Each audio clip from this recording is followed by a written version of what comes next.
अमित और उसके पिता मनोहर पसीने से लथपथ जंगल में लकड़ियां काट रहे हैं। थकान और भयंकर प्यास के कारण मनोहर कुल्हाड़ी छोड़कर एक पेड़ के नीचे गिर पड़ता है।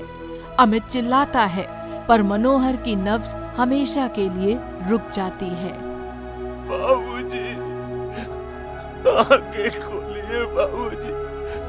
बाबूजी, पानी पानी, कोई मेरे बाबूजी को एक घूंट पानी दे दो।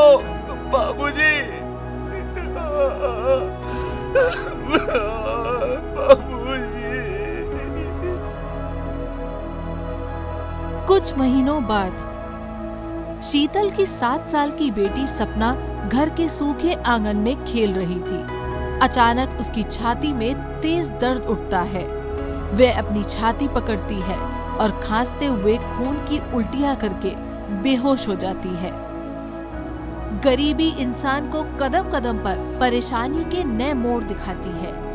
सुजानपुर गांव में सूखे की मार तो थी ही, पर शीतल के जीवन में दुखों का पहाड़ तब टूट पड़ा जब उसके ससुर मनोहर की लकड़ियां काटते हुए मौत हो गई। लेकिन नियति का सबसे क्रूर मजाक तो अभी बाकी था, जब उसकी फूल सी बच्ची सपना खून की उल्टियां करते हुए जमीन पर गिर पड़ी। हे भगवान, ये कैसी कठिन परीक्षा ले रहे हैं आप हमारी। मेरी इस नन्ही सी बच्ची ने दुनिया में आकर देखा ही क्या है जो इसे इतनी बड़ी सजा मिल रही है। पहले ससुर जी का साया उठ गया, गांव में पानी की एक एक बूंद के लिए त्राही त्राही मची है, और अब मेरी बच्ची की सांसें टूट रही हैं। शीतल, सपना को क्या हुआ? जल्दी से इसे अस्पताल ले चल। शीतल जी, मैंने अपने पूरे मेडिकल करियर में ऐसा केस पहले कभी नहीं देखा। हम भी ये जानकर अचंभित है कि किसी इंसान के शरीर में 2 दिल कैसे हो सकते हैं। ऐसा लग रहा है कि जैसे एक दिल इंसानी है और दूसरा किसी रहस्यमयी ऊर्जा से जुड़ा हुआ है, लेकिन दोनों एक दूसरे से लड़ रहे हैं। आपकी बच्ची के सीने का एक दिल बहुत कमजोर है, जो बार बार फेल हो जा रहा है। हमें जल्द से जल्द सपना का ऑपरेशन करना होगा और इसमें लगभग 5 लाख रुपए का खर्चा आएगा। 5 लाख रुपए? इतनी बड़ी रकम हम कहां से लाएंगे? हम तो मजदूरी करके अपना पेट पालते हैं डॉक्टर साहब। हमारे पास तो 500 रुपए भी नहीं है। अगर मेरी बच्ची को कुछ हो गया तो मैं भी जिंदा नहीं रहूंगी। क्या इस दुनिया में गरीबों को जीने का कोई हक नहीं है? शीतल की सास हेतल सीढ़ियों के पास खड़ी होकर एक बर्तन से गाढ़ा तेल गिरा रही थी। उसके चेहरे पर एक शैतानी मुस्कान थी। उस मनहूस को इन सीढ़ियों से नीचे गिराने के लिए मैं तेल यहाँ डाल रही हूँ, ताकि वो मनहूस इन सीढ़ियों से गिरकर मर जाए। इस घर में वैसे ही खाने के लाले पड़े हैं, ऊपर से वो 2 दिल वाली बीमार बच्ची। आज ये शीतल मरेगी तो मैं उस बच्ची को अनाथ आश्रम में छोड़ आऊंगी और अपने बेटे की दूसरी शादी किसी अमीर घर में करवाऊंगी। शीतल रोते और बदहवास हालत में अपने घर पहुंचती है, जहां एक तरफ शीतल अपनी बच्ची की जान बचाने के लिए दर दर की ठोकरें खा रही थी, वहीं दूसरी तरफ उसके ही घर में उसकी मौत की साजिश रची जा रही थी। हेतल को अपनी बहू से नफरत थी और वह इस मौके का फायदा उठाकर उसे हमेशा के लिए रास्ते से हटाना चाहती थी। माँ जी, मुझे बचाइए, मेरा सिर, इससे बहुत खून आ रहा है। सीढ़ियों पर ये इतना सारा तेल कहाँ से आया? मेरी बच्ची अस्पताल में मौत से लड़ रही है। मुझे उठने में मदद कीजिए माँ जी। चुप कर मनूस, मैं क्यों मदद करूँ तेरी? अच्छा है कि इस समय घर में कोई नहीं है। अब ये मनूस तड़प तड़प कर यहीं मर जाएगी। मैं तो कब से इंतजार कर रही थी कि तू इस घर से दफा हो जाए। अब चुपचाप मर जा। खिड़की के बाहर से उनका पड़ोसी श्यामू ये सब चुपचाप देख रहा है। श्यामू खिड़की से ये सब देखकर डर के मारे वहां से भाग जाता है। हेतल भी पड़ोसन के घर चली जाती है। शीतल किसी तरह अपनी जान बचाकर खून से लथपथ सिर पर पट्टी बांधकर गांव की चौपाल पर पहुंचती है। गांव की चौपाल पर मौत पर सन्नाटा पसरा था। मुखिया जी हताश होकर वहां बैठे थे। सुजानपुर गांव में इस बार ऐसा अकाल पड़ा था कि नदियां भी अपना रास्ता भूल गई थी। पूरा गांव पानी की एक एक बूंद के लिए तड़प रहा था। शीतल की बच्ची अस्पताल में मर रही थी और गांव वाले प्यास से। तब मुखिया जी ने एक ऐसा रहस्य बताया जिसने सबको झकझोर दिया। मुखिया जी, कुछ तो उपाय निकालिए। बच्चे प्यास से तड़प तड़प कर बेसुध हो रहे हैं। क्या हम सब ऐसे ही घुट घुट कर मर जाएंगे? शांत हो जाओ भाइयों, शांत हो जाओ। मेरा भी कलेजा फट रहा है तुम सबकी ये हालत देखकर। हमारे पुरखों ने कहा था कि गांव के उत्तर में जो मायावी जंगल है वहां साक्षात प्रकृति देवी एक माँ वृक्ष के रूप में वास करती है। उस पेड़ की जड़ों के पास एक अमृत कुंड है। अगर उस कुंड का जल हमारे कुएं में पड़ जाए तो ये सूखा हमेशा हमेशा के लिए खत्म हो जाएगा। कहते हैं कि उस अमृत में इतनी शक्ति है कि वो मरने वाले को भी जीवन दान दे सकता है।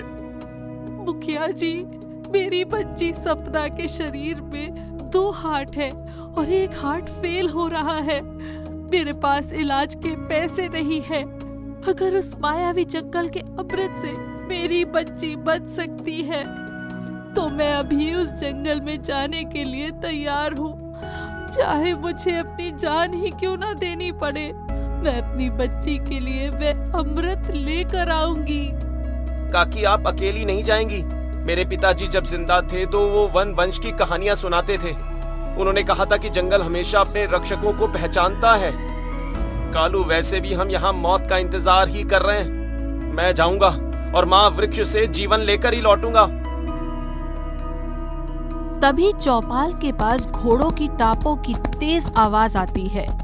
राजा वीरेंद्र सिंह अपनी बेटी राजकुमारी कुमुद और कुछ सैनिकों के साथ वहां से गुजर रहे थे। कुमुद का चेहरा करुणा से भरा हुआ है।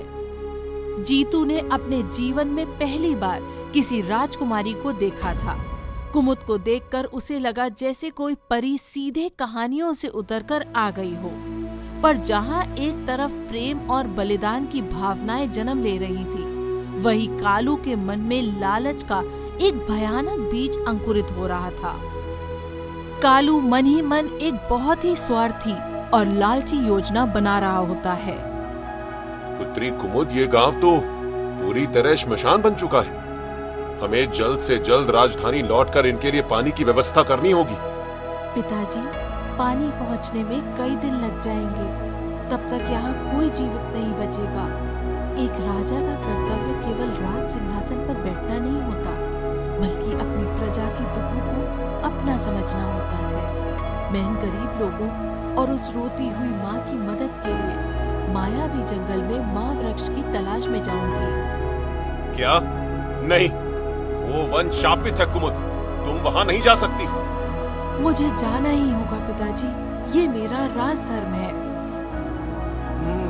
मैंने आपको पहली बार देखा तो थोड़ा घबरा गया।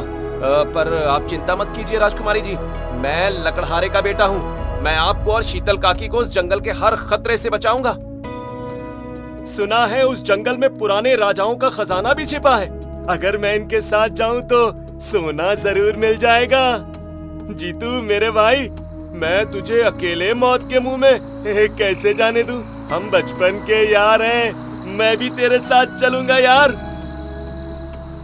शाम ढल चुकी है।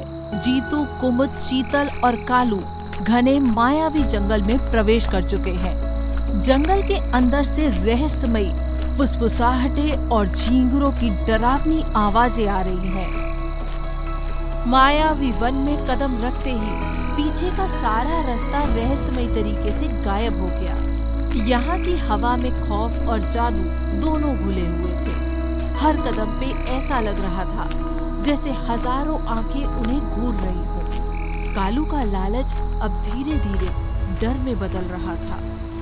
लौट जाओ, जो इस वन में आया वो कभी वापस नहीं गया। अरे बस कर जीतू, कितनी दूर और चलना है? हाँ, मुझे तो लगता है वो मुखिया सठिया गया था यार। यहाँ चारों तरफ सिर्फ अंधेरा और भूत प्रेत है। चलना, वापस चलते हैं, मुझे अपनी जान नहीं गंवानी है। चल। वापस जाने का तो अब सवाल ही नहीं उठता मेरे भाई। पीछे मुड़कर देख, रास्ता गायब हो चुका है। शीतल काकी की बच्ची अस्पताल में मौत से लड़ रही और पूरा गांव प्यास से। हम बिना उस अमृत के वापस कैसे जा सकते हैं यार? जीतू सही कह रहा है, डर हमें कमजोर करता है कालू, हमें अपना ध्यान भटकाने नहीं देना है। मेरे लिए ये जंगल किसी स्वर्ग से कम नहीं है, क्योंकि इसी जंगल के अंत में मेरी बच्ची का जीवन छिपा है। एक माँ अपने बच्चे के लिए मौत के मुंह में भी निडर होकर घुस सकती है। माता रानी हमारी रक्षा करेंगी। रात का अंधेरा जितना गहरा था, कालू के मन का लालच उतना ही काला हो चुका था।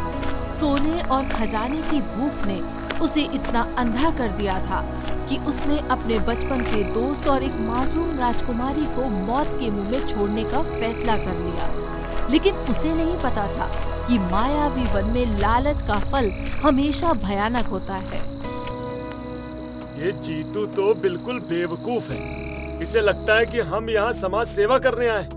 अरे खजाने का बंटवारा मुझे बिल्कुल पसंद नहीं। तू अपनी इस राजकुमारी के साथ यहीं सोता रहे, मैं सारा सोना लेकर शहर भाग जाऊंगा और ऐश करूंगा। कालू सोने की घाटी में पहुंचकर पागलों की तरह सोने के सिक्के को चूमने लगता है और एक बड़ा सोने का कलश उठाता है। अचानक खजाने की चमक लाल रंग में बदल जाती है। तभी उसके पैरों से एक ठंडी नीली रोशनी निकलती है और उसके पैर तेजी से पत्थर में बदलने लगते हैं। ओह, मेरी टांगे! बचाओ, बचाओ, कोई है? अरे मैं यहाँ गोल गोल घूम रहा हूँ, मेरे पैर हिल नहीं रहे। जैसे ही मैंने इस सोने के कलश को उठाया, मेरा खून जमने लगा। ए भगवान, भगवान, ये मैंने क्या कर दिया? मैंने अपने दोस्त को धोखा दिया और अब मैं जीवित पत्थर बन रहा हूँ। मुझे बचा लो जीतू। कालू की चीखें जंगल में गूंजती है और वह पूरी तरह एक पत्थर की मूर्ति बन जाता है। अगली सुबह जब जीतू, कुमुद और शीतल उठते हैं तो वे कालू को गायब पाते हैं। वे इधर उधर देखते हैं पर कालू उन्हें कहीं नजर नहीं आता। वे कालू की तलाश में जाने ही वाले थे कि तभी अचानक जंगल का आसमान काला पड़ जाता है। पेड़ों के पास से एक भयंकर काले धुएं का बवंडर उठता है और एक खूंखार जादूगरनी तृष्णा प्रकट होती है।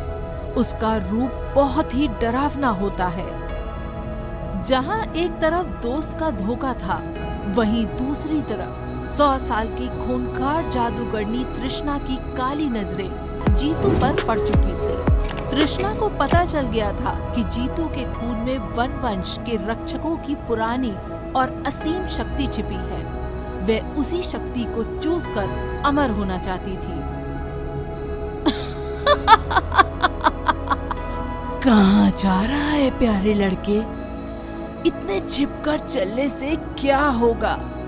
तेरी किस्मत तुझे मेरे पास ले ही आई। तेरे खून में पुरानी शक्ति है। तेरे पिता किसी समय में वन वंश के रक्षक थे। आज तेरे खून से मैं हमेशा के लिए अमर बनूंगी। तुम कौन हो? रास्ता क्यों रोक रही हो? मुझे अपने पिता की ताकत या जादू के बारे में कुछ भी समझ नहीं है। हमें जाने दो। शीतल काकी की बच्ची की जान खतरे में है। हमें अमृत कुंड तक जाना है, हमें जाने दो। अमृत? वह अमृत सिर्फ मेरा है। तृष्णा जोर से मंत्र पढ़ती है। तेज हवा चलती है और जमीन फटने लगती है। एक विशाल जादुई भंवर जीतू को अपनी लपेट में ले लेता है और उसे हवा में उड़ाने लगता है। कुमुद, शीतल काकी, यहाँ से भाग जाओ। कुमुद, कुमुद, मुझे बचाओ। जीतू और तृष्णा काले धुएं में गायब हो जाते हैं। जीतू के अगवा होने के बाद कुमुद और शीतल जंगल में इधर उधर उसकी तलाश में भागती हैं। तभी एक तेज रोशनी चमकती है और रहस्यमयी वृद्ध साधु वहां प्रकट होते हैं। पुत्रियों, इस झरने के पार ही तृष्णा की गुफा है, लेकिन ये झरना तुम्हें तुम्हारी सबसे बड़ी कमजोरियां दिखाएगा। अगर तुम डरी तो यही झरना तुम्हारी कब्र बन जाएगा। मार्गदर्शन के लिए नियति ने उसे वृद्ध साधु को भेजा, जो जंगल के हर रहस्य को जानते थे। साधु ने चेतावनी दी थी कि जीतू तक पहुंचने के लिए उन्हें भय की परीक्षा देनी होगी। ये काला झरना इंसान के सबसे गहरे डरों को सच के रूप में दिखाता था, ताकि इंसान का हौसला टूट जाए और वह हार मान ले। लौट जाओ कुमुद, तुम्हारी प्रजा तुमसे नफरत करती है। जीतू अब नहीं बचेगा। शीतल, तुम्हारी बच्ची सपना तड़प तड़प कर मर चुकी है। तुम एक बुरी माँ हो। नहीं, मेरी बच्ची सपना। हे भगवान, ये क्या दिखा रहे हो तुम मुझे? मैंने उसके लिए अपना सब कुछ दांव पर लगा दिया। मेरी बच्ची ऐसे नहीं मर सकती। नहीं शीतल काकी, ये सच नहीं हो सकता। ये सिर्फ एक छलावा है। मेरा प्रेम मेरे डर से बहुत बड़ा है। ये झूठ है। मैं हार नहीं मानूंगी। हमारा विश्वास तुम्हारे इन खौफनाक छलावों से बहुत अधिक शक्तिशाली है। कुमुद के इस अदम्य साहस और सच्चाई के आगे झरने का काला जादू टूट जाता है। वह काला झरना कांच की तरह टूटकर बिखर जाता है और आगे जाने का रास्ता साफ हो जाता है। झरना पार करने के बाद वे चलते चलते एक विशाल गुफा के पास पहुंचते हैं, जिसका दरवाजा काले लोहे और हड्डियों से बना हुआ था। कुमुद और शीतल ने अपने डर पर तो विजय पा ली थी, लेकिन दूसरी परीक्षा और भी कठिन थी। ये था बलिदान का दरवाजा। ये दरवाजा ना तो किसी मंत्र से खुलता था और ना ही किसी अस्त्र से। ये केवल सच्चे रक्त की मांग करता था और बिना इसके पार गए जीतू और वे अमृत दोनों हमेशा के लिए खो जाते। जिसे तुम प्यार करती हो उसे बचाने के लिए अपना खून चढ़ाओ। अगर मेरे खून की एक बूंद से जीतू की आजादी मिल सकती है और मेरी बच्ची के लिए अमृत का रास्ता खुल सकता है, तो मुझे अपने प्राणों का मोह भी नहीं है। एक माँ अपने बच्चे के लिए अपना पूरा खून निचोड़ कर दे सकती है। इस दरवाजे को मेरा लहू चाहिए तो मैं दूंगी इसे अपना लहू। काकी रुकिए, आप पहले ही बहुत घायल हैं। नहीं राजकुमारी, मुझे मत रोको। ये एक माँ की तपस्या है। शीतल बिना एक पल सोचे अपनी कटार से अपनी हथेली पर गहरा चीरा लगा देती है। खून की लाल बूंदें जैसे ही उस काले दरवाजे की जमीन पर गिरती है, खोपड़ियों की आंखों में नीली रोशनी चमकती है और दरवाजा एक भयंकर गड़गड़ाहट के साथ खुल जाता है। दरवाजे के पार साक्षात मौत कुमुद और शीतल का इंतजार कर रही थी।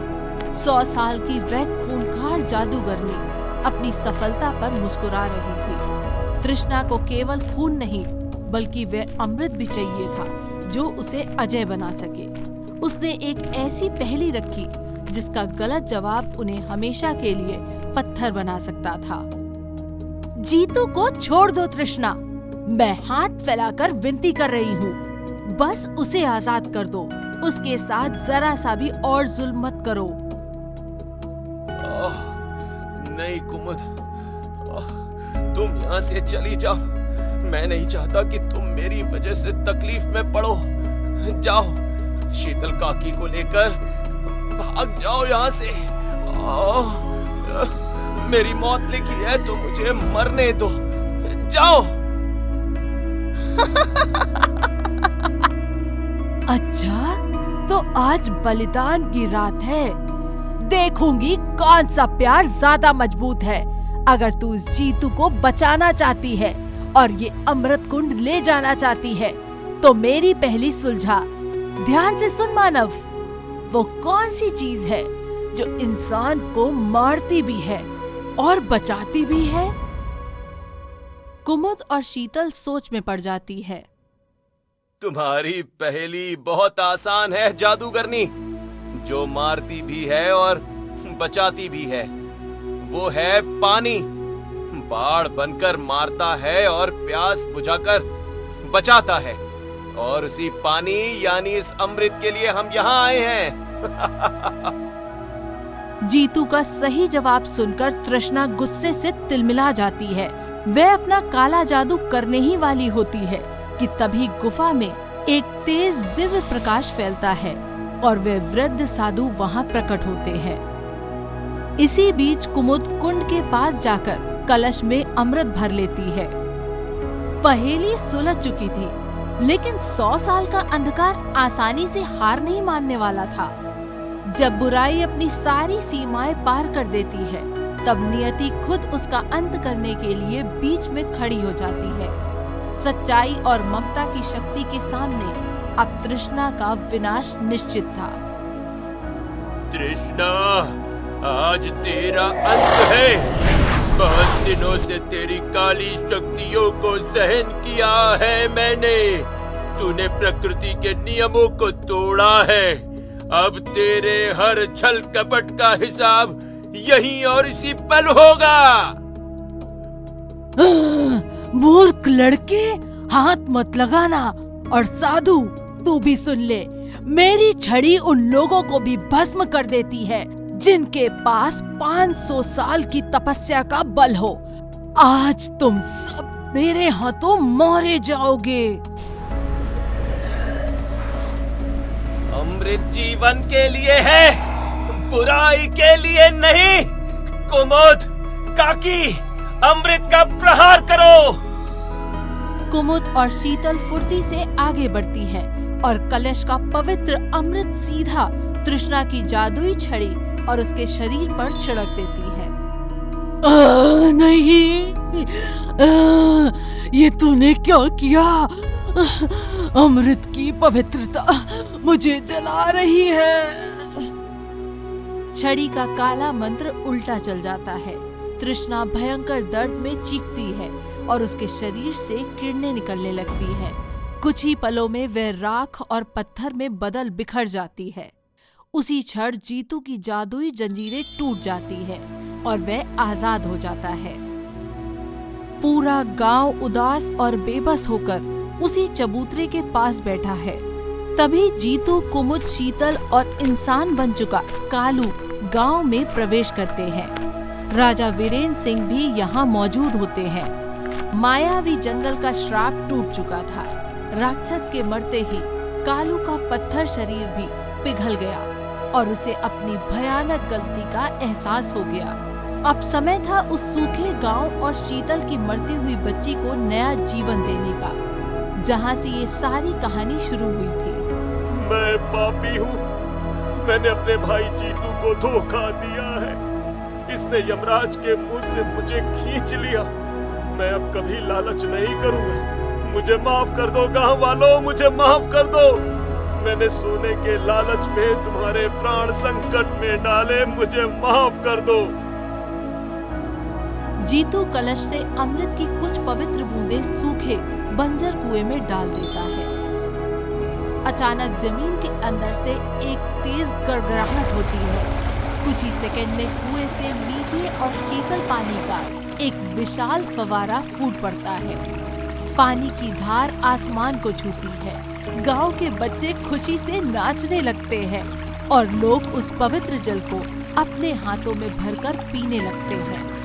पानी, पानी आ गया। चमत्कार। जीतू, तुमने साबित कर दिया कि एक सच्चा इंसान ही सबसे बड़ा जादूगर होता है। तुमने हमारे गांव को मरने से बचा लिया जीतू। शीतल बिना एक पल गवाए अस्पताल पहुंचती है, जहां सपना अभी भी बेसुध लेटी हुई है। डॉक्टर उसके जीवन की आस छोड़ चुके थे। तभी शीतल अमृत की कुछ बूंदें उसके मुंह में डालती है। प्रकृति का ये अमृत केवल धरती की प्यास नहीं बुझाता था, बल्कि ये इंसान की टूटती हुई सांसों को भी वापस लाने की ताकत रखता था। एक माँ का बलिदान, उसकी तपस्या और उसका अटूट प्रेम आखिरकार उस अमृत के रूप में उसकी बच्ची के होठों तक पहुंची गया। सपना, मेरी बच्ची, आंखें खोल बेटा। देख, तेरी माँ तेरे लिए जीवन का अमृत लेकर आई है। अब तुझे कोई बीमारी नहीं छू सकती। उठ जा मेरी बच्ची, मुझे और मत तड़पा। सपना अमृत पीते ही अचानक एक गहरी सांस लेती है। उसके गालों पर रंग लौटने लगता है, उसकी आंखें खुल जाती हैं और मॉनिटर पर उसकी दिल की धड़कनें बिल्कुल सामान्य और स्वस्थ हो जाती हैं। माँ, तुम आ गई? ये चमत्कार है, ये विज्ञान की समझ से परे है। बच्ची के दोनों हार्ट अब बिल्कुल स्वस्थ तरीके से काम कर रहे हैं और आपस में जुड़ गए।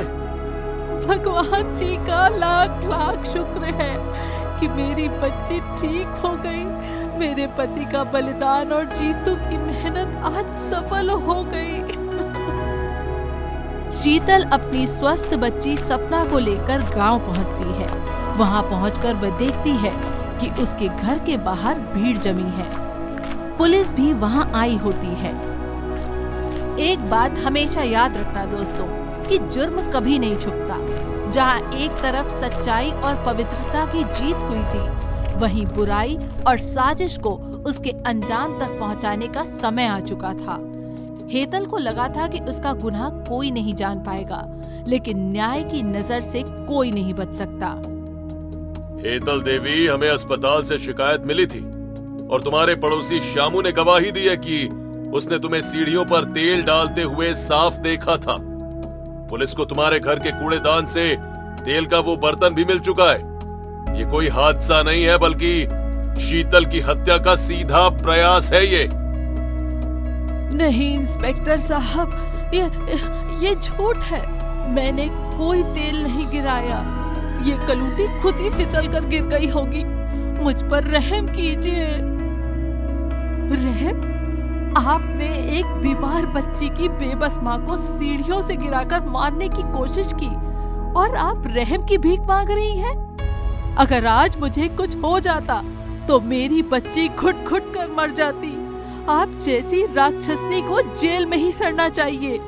इस मर्डर की कोशिश के जुर्म में तुम्हें 20 साल की सजा होगी। इसे हथकड़ियां लगाओ और ले चलो। हेतल जोर जोर से रोती और गिड़गिड़ाती हुई पुलिस के साथ घसीटते हुए ले जाई जाती है। छोड़ दो, छोड़ दो, छोड़ दो। गांव को नया जीवन तो मिल गया, लेकिन राजकुमारी और लकड़हारे के बेटे के प्रेम की अंतिम परीक्षा अभी बाकी थी। समाज और राज सिंहासन की दीवारें उनके सामने खड़ी थी, पर सच्चे प्रेम के आगे सब नतमस्तक हो गए। और दूसरी तरफ शीतल ने भी अपने ढाबे की शुरुआत कर एक नई आत्मनिर्भर और खुशहाल जिंदगी की नींव रख दी थी। अगर मेरी बेटी कुमुद जीतू से सच्चा प्रेम करती है और अगर इस निडर लड़के ने अपनी जान पर खेलकर पूरे राज्य को बचाया है, तो मैं कैसे उनके रास्ते में दीवार खड़ी कर दूं? एक राजा होने के नाते मुझे ये रिश्ता मंजूर है। महाराज, आपने मुझे इतना सम्मान दिया, पर मैं आज भी वही लकड़हारे का बेटा हूँ। मेरी जड़ें वही मिट्टी और वही जंगल है। और मैं भी आज वही लड़की हूँ जो हर मुश्किल में हमेशा तुम्हारे साथ खड़ी रहेगी। वाह शीतल बहन, बहुत ही स्वादिष्ट खाना बनाया है तुमने। सच में तुम्हारी 5 किस्म की सब्जियों का स्वाद तो अब पूरे शहर में मशहूर हो गया है। ये सब भगवान का और उस अमृत का आशीर्वाद है श्याम भाई। अब मेरी बच्ची बिल्कुल ठीक है और हमें किसी अत्याचारी के आगे हाथ नहीं फैलाने पड़ते। हमने अंधेरों से लड़कर अपना सवेरा खुद ढूंढा है। सुजानपुर गांव अब हरा भरा हो चुका है।